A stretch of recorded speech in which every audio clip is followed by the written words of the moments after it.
महोदय, जो यह बजट प्रस्तुत हुआ है वह देश का एक ऐसा नया चित्र उपस्थित करता है जो चित्र उन्माद का है, आशा का है, सफलता का है।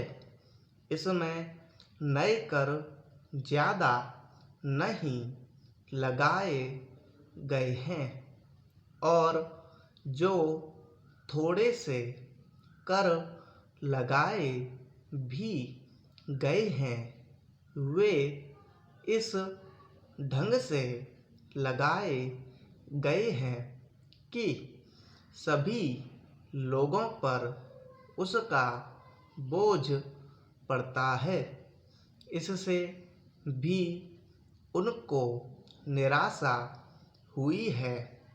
दूसरी बात जिससे उनको निराशा हुई है यह है कि 1-2 वर्ष देश को लेन देन के मामले में कठिनाई का सामना करना पड़ा था।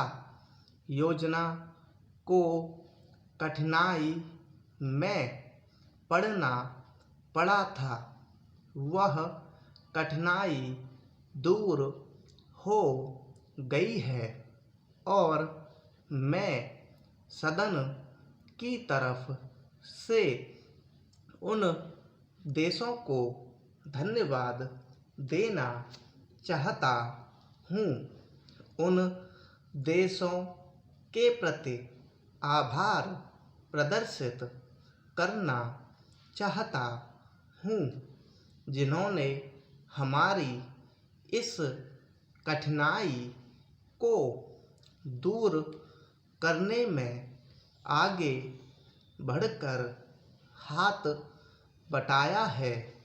मेरे मित्रों को इससे निराशा हुई है कि विदेशी सहायता बहुत ज़्यादा और तेज़ी से पहुंच रही है और हमारी जो कठिनाई दूर हो गई है इससे उनको परेशानी हुई। कम्युनिस्ट इसलिए भी परेशान हैं कि पिछले 1-2 वर्षों में देश की पैदावार बहुमुखी ढंग से बढ़ी है, औद्योगिक पैदावार बढ़ी है। यह उनके लिए निराशा का कारण बना है।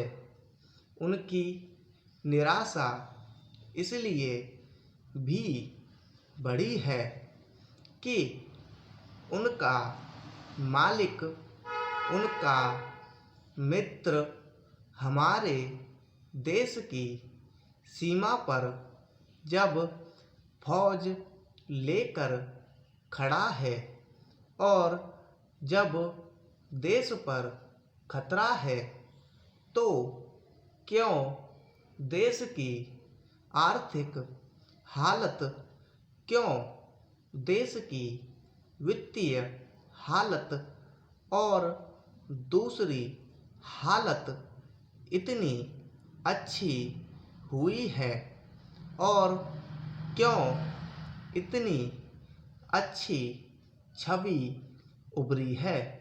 लेकिन उनकी निराशा हमारी सबसे बड़ी आशा है।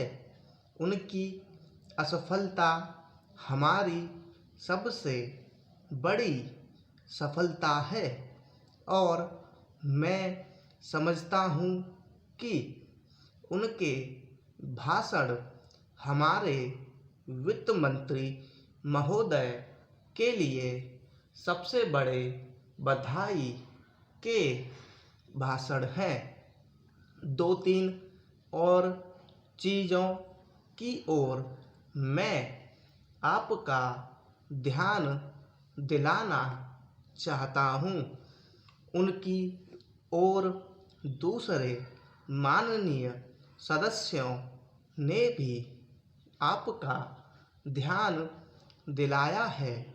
हमारी सरकार का ध्यान भी उस ओर गया है, लेकिन मैं समझता हूँ कि उन पर और अधिक ध्यान देने की आवश्यकता है। पहली बात तो यह है कि जब चीज़ों की पैदावार बढ़ रही है, जब देश उन्नति की तरफ जा रहा है, तब भी देश में कीमतें बढ़ रही हैं।